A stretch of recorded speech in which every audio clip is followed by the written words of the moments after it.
Hey, what are you doing, brother? Oh, I'm just doing some progressive overload. Oh, you know, you don't have to add more weight to build muscle. What was that?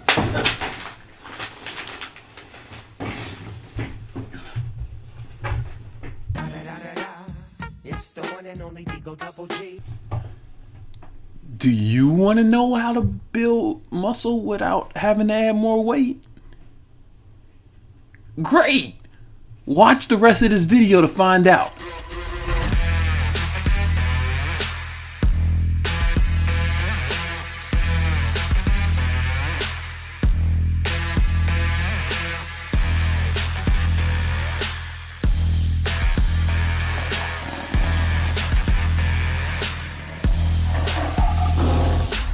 Alright, progressive overload, let's talk about it. We can all agree that you do need progressive overload to increase muscle size and strength, right? That's not debatable. But what exactly does progressive overload mean? The dictionary definition of progressive overload is the gradual increase in stress placed upon the body during a given exercise. But when most of the guys on YouTube or the bros, they talk about progressive overload, they only talk about adding weight to the bar. But that's only one way. You can actually accomplish progressive overload with the same weight. And it's good to know these other methods of progressive overload because you are not going to be able to keep adding weight indefinitely. If that were true, then I wouldn't be able to bench 1,000 pounds, right? Because I've been lifting for almost 20 years. For one, you can start doing more sets with the same weight, and that will add additional stress. When it comes to building size, volume is wildly important for hypertrophy. Another one is actually more reps with the same weight. If you can only do 8 reps with a certain weight, if you can get that to 10, well, now you've added more stress. There's also frequency. Like, this is where a lot of you guys are leaving gains on the table, especially if you're doing bro splits. Frequency is one of the main drivers of hypertrophy. If you can hit that muscle group more times per week, you can get more total volume per week. For example, I do full body workouts or upper body lower splits, right? And I try to get high frequency per week.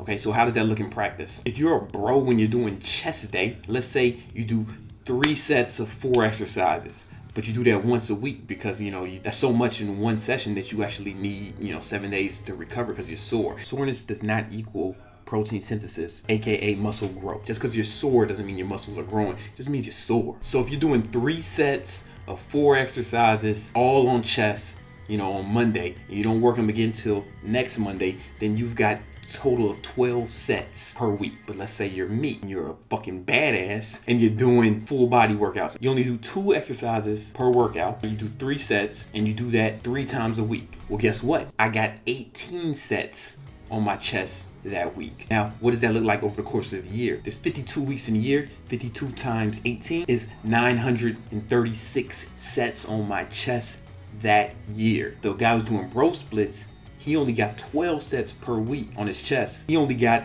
624 sets on his chest that whole year, right? So I got way more sets. I got way more frequency. I got more progressive overload. Not only did I get over 300 more sets on my chest per year than the guy who was doing a split routine, but they were better sets. I only do compound movements. I wasn't doing isolation movements. The guy who does chest day, he does 50 to 75% of the exercises he picked on chest day were probably isolation movements, which are not as effective at building size. I don't think that's debatable. So not only did I get over 300 more sets, I got 300 more effective sets because I was doing all compound movements. Yeah, I don't do isolation movements. That's another fucking video. Even if you don't care about what I just said and you want to do bro splits, frequency is another way to accomplish progressive overload. But then another way to accomplish progressive overload is actual intensity. Like, you can use the same weight, but let's say you time your rest between sets. Maybe you're only resting 60 seconds between sets. The guy who's resting 120 seconds, or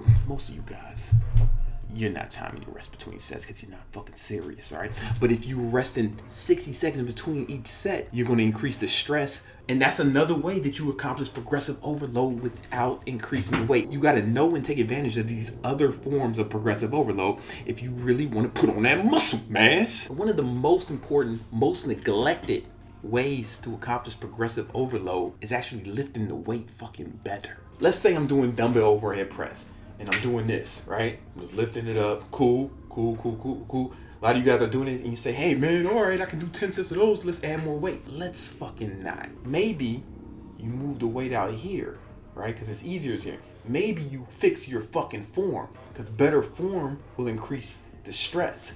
Maybe you don't arch your back like this, right, anymore, right? Because when you arch your back like this, what do? You turn this shit into a fucking incline bench press, really. You're lifting it with your upper chest. But maybe if I'm doing this shit fucking right, what happens? Right now my shoulders are getting more stress, which is the target muscle group. So now I've added stress, which is progressive overload. I've gradually increased stress, the definition of progressive overload. I've gradually increased stress on the target muscle because I fixed my form. Maybe I control the weight coming down more. Now, you don't have to accentuate that too much. We're lifting the weights, not lowering the weights, right?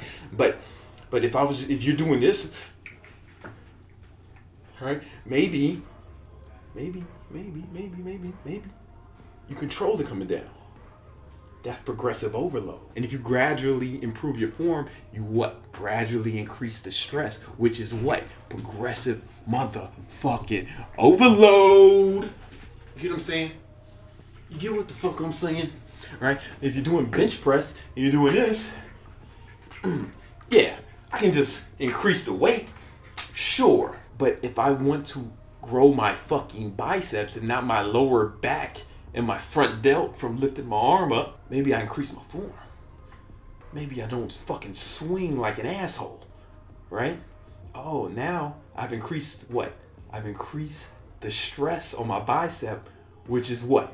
Progressive overload. Maybe you don't need to add more weight to that lift. Maybe you need to lift that weight better. So to recap, progressive overload doesn't just mean putting more fucking weight on the bar, bro. That's one way of accomplishing progressive overload. You can increase frequency. You can increase intensity. You can increase volume. You can also increase the number of exercises you do, right? I don't know if I talked about that. I don't remember if I said that or not. But most importantly, man, what you guys got to do is lift the fucking weight better. Your fucking ego wants to throw as much weight on the bar as you can. And that's cool if you don't mind your upcoming injury. Anyway, if you like this video and you want to see more like it, hit the subscribe button. Matter of fact, turn on notifications so you'll know when you're notified when I post something. Hey, if you're really cool, man, follow me on the gram though. You know, I answer all DMs all the time. That's a lie. I just lied to you. All right. I might answer some DMs sometimes, okay? But if I do, that's a treat, man. There's a shot, okay? And I have a daily vlog channel you might want to check out. It's more about how I run my business, you know what I'm saying? My multi-million-dollar fitness business. If you want to learn more about that, I'll put a links somewhere, man. Yeah, I just gave you a lot of fucking instructions, all right? I probably just blew your mind a little bit. You probably need to sit down and recover. Anyway, I love you guys. Peace.